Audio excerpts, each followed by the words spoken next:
Hello viewers, welcome to Urologists on Air. So today we have one more prominent and eminent doctors across India, urologists across India. So we are going to get a conversation with him on the topic BPH. So hello sir. Hi. Firstly, I'd like to request you to give a brief introduction about yourself to the viewers. Hello everyone, I am Dr. Sadashiv Bhole. I am practicing in Nagpur for the last 23 years and my main work is focused on endourology, laparoscopy, and that includes prostate as well.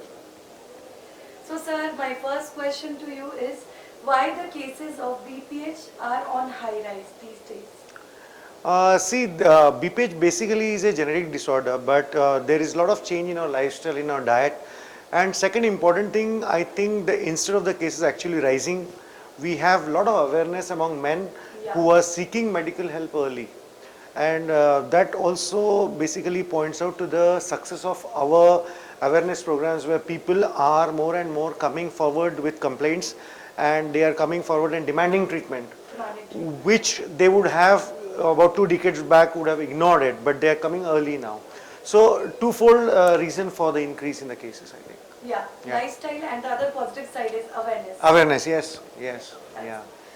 So, sir, my next question, why does it become so important to diagnose these kind of cases at an early age?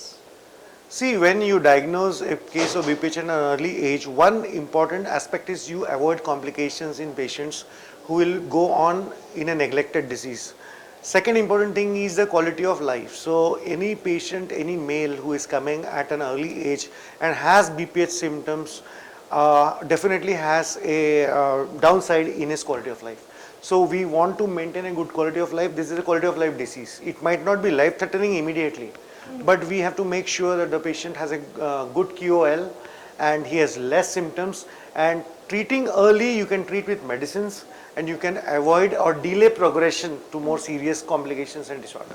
What quality of life you are talking about? Like in what conditions? See, when the patient has to rush to the washroom multiple times, frequency is more, he has to get up from his sleep 2-3 times to pass urine, urgency, urge incontinence, these are all things which affect adversely on quality of life. It's so embarrassing. You're in a meeting and you have to get up in between twice to go to the washroom, or you are on a podium somewhere and you have that urgency, and it becomes very difficult. So it adversely affects your mental, social, as well as physical well-being. And this is why treating BPH effectively at earlier age is important. Yes, sir. Sir, my next question to you. What are the complications that could develop if BPH is not diagnosed early on? Can you share a few instances that you have come across during your practice that may help in educating the viewers? Yes. So classically the complications can be acute retention of urine. So the urine stops completely and you have to rush in emergency to put a catheter. Chronic retention of urine, bilateral hydronephrosis, stone, infection, this we all know. In my practice, I certainly see many patients coming with certain unknown but not very common complications. Like, for example, a male above age of 50 coming with recurrent urinary tract infection. So, underlying cause is not infection alone, it is secondary to partial obstruction because of BPH. So, difficult to diagnose, but one should keep that in mind so that we treat the basic cause, that is the obstruction because of prostate. Then of course we find patients coming with all spectrum of complication. We have patients who come with bilateral hydronephrosis, renal failure, complete flamboyant hydronephrosis with kidney failure where we have to decompress and then treat. And once these complications occur, then medical line of treatment is no longer a good option. We have to go for surgical treatments. So sir, my next question will be related to surgical intervention. When does surgical intervention become necessary and can it be avoided?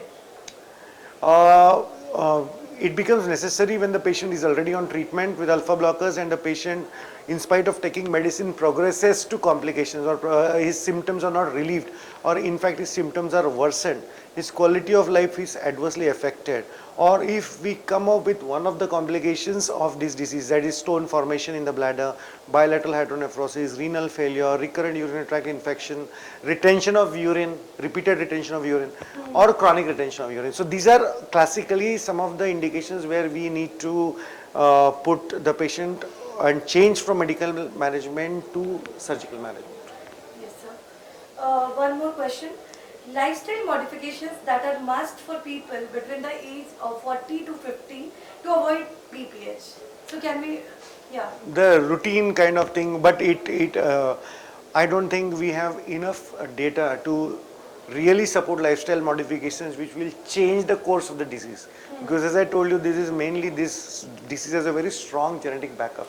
So yes, when the patient has certain symptoms, we do very strongly suggest lifestyle diseases, not to prevent the disease, but to prevent them from suffering many symptoms. For example, that the patient has to get up 3-4 times at night to pass urine. So with medication, it is important to tell the patient to decrease the fluid intake in the evening or during the night time. Avoid beverages at night so that they are able to control this nighttime frequency. So certain lifestyle modifications help in controlling symptoms better with medicine alone, but I don't think we have enough data to say that certain modifications will help prevent BPH. However, our common logic suggests that we should control our weight, we should not have metabolic syndrome, obesity is not, should be controlled, diabetes should be controlled, we should exercise daily, we should have healthy lifestyle, healthy sleep, good pattern of living a life. But to tell you, we don't know scientifically whether this will really change the course of the disease or not. Thank you so much, sir, for your precious time. I think you have educated our viewers a lot. Thank you so much. Thank you, everyone. Thank you.